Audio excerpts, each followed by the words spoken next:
JD here, and as you can see, we are back on F1, and we are going to be talking about F1 23 here today, because as recent as yesterday, EA Sports F1 released a new trailer focusing on the gameplay features, and before that we had another trailer, a bit of a teaser one, but didn't really insight into that much apart from the release date, which will be the 16th of June. There is a Champions Edition which will give you early access. I'm actually giving away 2 Championship Edition F1 23s. All you have to do is go to my Instagram at JDIsLimitless. Make sure you follow me, like the post, tag 2 of your friends, and I will be announcing the 2 winners of that at the end of this month. So good luck for that. But today we're just going to have a little bit of a recap over this trailer, just discussing the main points. As always, please give me your thoughts down below. But the first thing the trailer really alluded to were the main focuses, which are on the acceleration, braking and rotation. And this is obviously specifically talking about the handling. I myself is someone who has experienced this in the beta. There is going to be another one released soon, and speaking to many other drivers, I can confirm there have been quite a few changes with the handling. With the acceleration, mainly the traction, I do feel it is significantly easier. Like I said in one of my recent videos, the medium traction on F1 22 is pretty much closer to real life than what the no traction. The no traction was a lot harder than it needed to be. The braking, I'd say you could just feel the weight of the car much more under the braking. This is something I haven't really experienced since really the games such as F1 2012 and 2013, especially when you go from qualifying to a 50% or 100% race. You can feel much more of the weight. You do feel like you have to brake quite a bit earlier, so that definitely is a lot more satisfying. And the rotation of the car feels kind of understeery for me. But I think it's good that you don't rely on using certain gears to rotate the car as much anymore, especially the use of the higher gears seems to be negated a bit, which I am very pleased about. So I can confirm that these areas I feel definitely have had a bit of attention. But in the past when I have played the betas, the real game does sometimes feel quite different. So right now I am quite content with how it feels, and hopefully we don't have too many changes from that. Another thing that EA mentioned was that they're looking to make the handling much closer to reality by adjusting the aerodynamic and mechanical grip.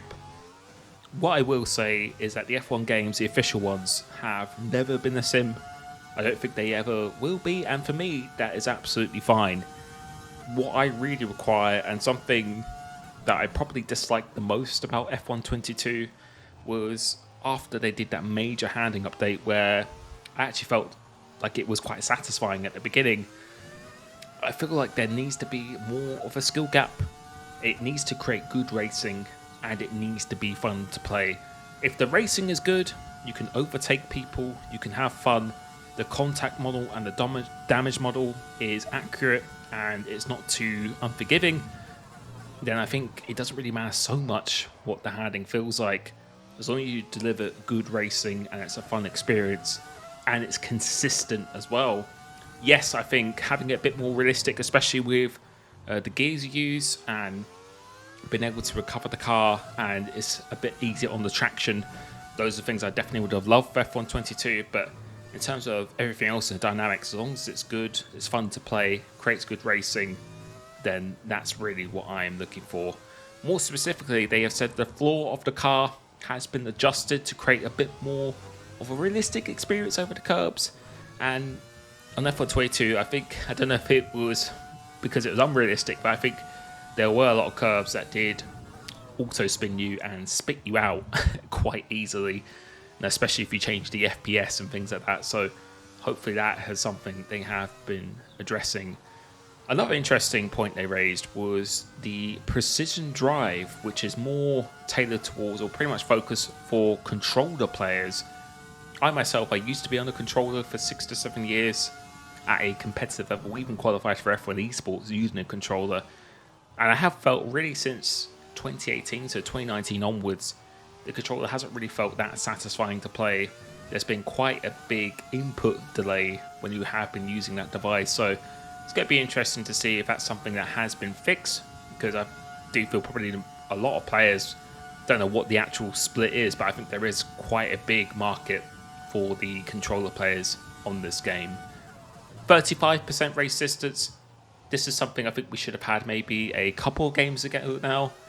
This can actually replicate F1 esports, and I think it's going to be quite interesting. I think it's something I would probably use quite a lot in my own open lobbies, because 25% races for some tracks definitely does feel too short. 50% is really going to be for league racing only. So 35% distance, replicating F1 esports, provides a little bit more strategy and gives you a bit more opportunities to actually get back in the race if you've been blown up at the start of one. Red flags, which I know a lot of people in the comment section have been very much desiring for many years now. I think this is going to be very interesting to see if this feature actually works. I really hope it does, but I can see probably a lot of leagues will probably actually be turning off this function. Main reason for that is because we've seen with the likes of the virtual safety car on F1 22, even just previous games, or just the safety car in general, hasn't always been that consistent. If someone just retires on track, it either gives you a safety car, virtual safety car. We've seen quite a lot of bugs with the safety cars in the past, and I can see quite a similar thing happening. If they weren't able to get those features working in the previous games, then I think we're going to see a fairly inconsistent experience. But that's something I really hope I'm wrong on. If you can implement it and we could do it well, then that's definitely all for it. Of course, we have the new tracks such as Las Vegas and Qatar, which do look really good on the game. Especially Las Vegas looks very interesting. So new tracks is always going to be good. But after this, from this trailer, it's good to see some new features, but personally, these are the things that I really hope EA and Codemasters have focused on, and things that I would personally like to see in the game. The first one is just having a much more effective balance between the DRS, the ERS, and the slipstream to provide better racing. Like I said in one of my first points, I think with better racing just really transforms the entire experience. And one of my biggest complaints of F1 22 is that I thought the strategic element really wasn't there in racing, and just because of how powerful the ERS is and how underpowered the slipstream and the DRS was, it just really made it like a DRS train fest for pretty much most of the racing, especially at a more competitive level. It made it very difficult to make your way through the field. The racing, the overtaking was very limited. It was only really until the pit stops or at the start of the race, or maybe a bit of change in the weather, that's when you would actually have a little bit more action on track. So I really hope they adjust the balancing of this to provide much more racing, much more wheel-to-wheel battles. I think the next thing is a given, just a much more stable experience. Have a cross-play that actually works really well, makes it easier to actually join lobbies. You're not being kicked out of lobbies all the time, your screen is not freezing. If you're on a PC, the game is not crashing quite consistently. So just having a stable online experience. In terms of the tyre model, I really would like them to have a lot more of a strategic element. Like I said, F1 22, I felt like it was pretty much a hard to medium fest all the time, and after playing this beta, it does actually feel pretty similar to that in terms of degradation. So perhaps more degradation on the tyres, a bigger difference between some of the tyres, maybe adjusting how the tyre warm-up is, because I think that was one of the main reasons why you went from a hard to medium.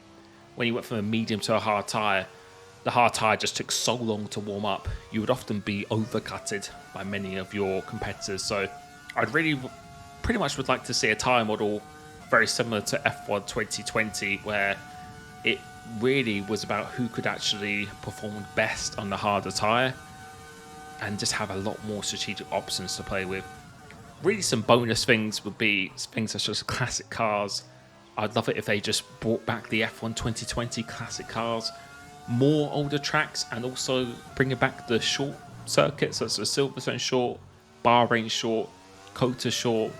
Abu Dhabi, sure, I would absolutely love if they brought those back. And a more immersive career mode. I've already said this previously. I just don't really find it immersive enough. That's one of the main reasons why I don't play it, along with how the AI behave. But I think just having a more immersive career mode where there's a bit more of a story element to it, depending on which option you choose, making it much harder to max out the car as well. And I think the biggest thing for me is much more focus on addressing the early teething problems and really recognizing the community's needs and actually dealing with them. That really is the number one thing that I would love for F1 23. So this is really just a bit of a short recap. Please let me know your thoughts down below, and I will be catching you very, very soon. Peace.